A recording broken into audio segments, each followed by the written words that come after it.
Alright, let's talk about some demons.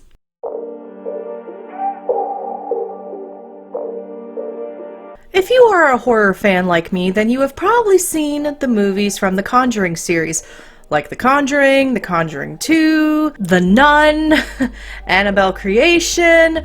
There's so many different movies within the Conjuring franchise now. One of the most well-known villains of the Conjuring series is Valak the Demon. I have to admit, The Nun is probably one of my favorite horror films, and while Valak the Demon was not a thing during the Enfield poltergeist, I did like the depiction in the movie. So, however, it's not true.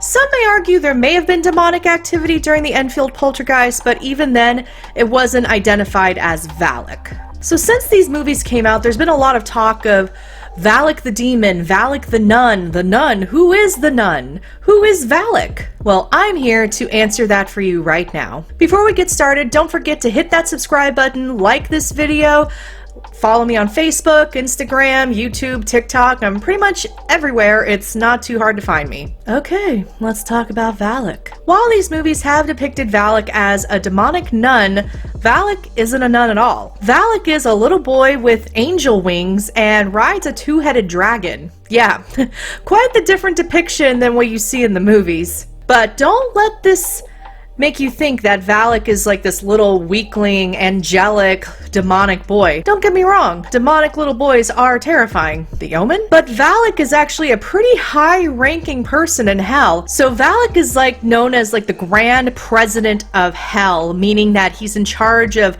all these demons, and all these historical texts put him as in charge of anywhere between 30 and 38 legions of demons. And Valak is also known to be able to locate, summon, and control serpents. So, you know, those are pretty big things. So the first time we see Valak in written form is in the Pseudo-Monarchia Demonium. In English, it's the False Monarchy of Demons, and it lists out a list of 69 demons and all these different ways that you can conjure them. And this came out about the 1500s. And this was actually in the appendix of Johann Weyer's On the Tricks of Demons, and I'm not even going to try to say the Latin version of it. De Prestigiis Demonium?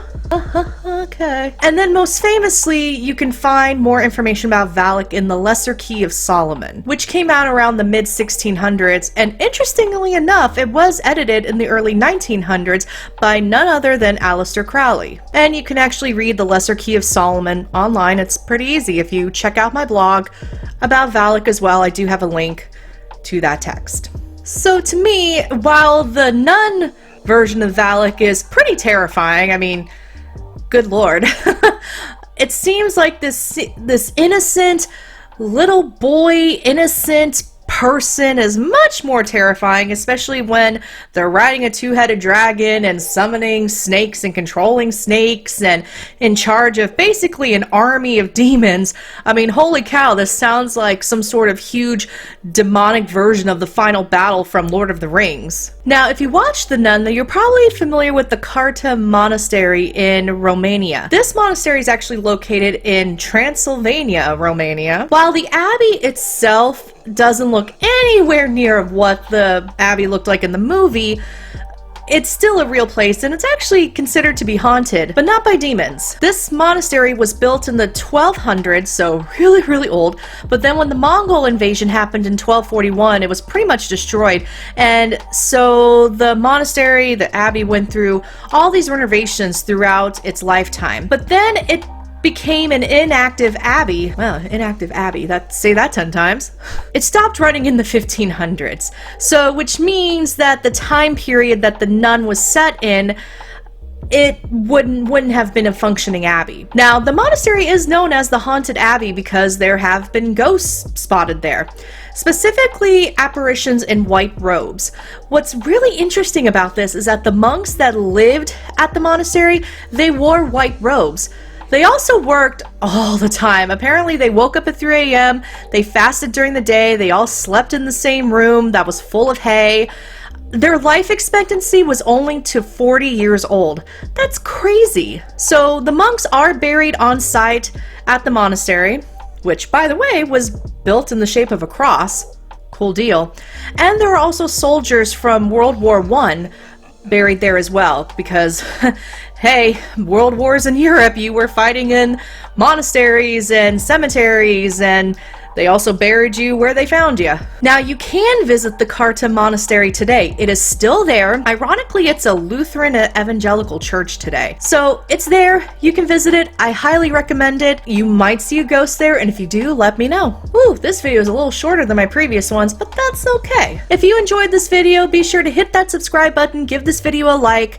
I'm always putting out new paranormal content, whether it's my Instagram or my Facebook or YouTube. I'm always doing something because I love the paranormal and I love talking to people about the paranormal and all that good stuff. Please, please, please share your opinions with me about Valak the Demon, any of the Conjuring movies. I would love to hear your thoughts in the comments. And if you want to, you can check out the written form of this video on my website at alexmatsuo.com/blog. And you can see all of the other really juicy historical tidbits there as well. Thank you all so much for watching, and I will see you in the next round.